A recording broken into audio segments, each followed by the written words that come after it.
Joining us now is Tulsi Gabbard, former 2020 Democratic presidential candidate and former Hawaii Congresswoman. Tulsi, the number we've approved for Ukraine weapons and aid is $70 billion. So I said 7, that's wishful thinking. So Americans are seeing their finances hollowed out here at home as we ship billions abroad, and the war looks like it's going in the wrong direction. How do we reach any conclusion except this is the ongoing humiliation of America in our foreign policy once again?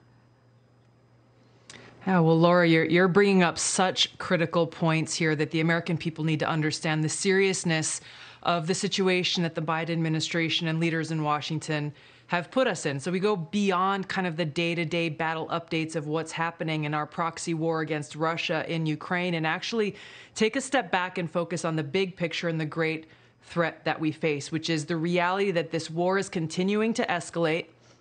President Biden himself says he has no idea when or how it's going to end, but we know where this escalation leads. It leads us closer and closer to the brink of a nuclear war with Russia. We just saw the other day in New York City, I'm sure you saw how they put out a PSA telling residents of New York City, hey, here's what you do in the event of a nuclear attack. Go inside, and stay tuned. I almost fell out of my chair when I saw that PSA because it's insane. They're treating this as though we're like back in the 50s and 60s when, teachers are telling kids to go under your desk and you'll be protected from a nuclear attack.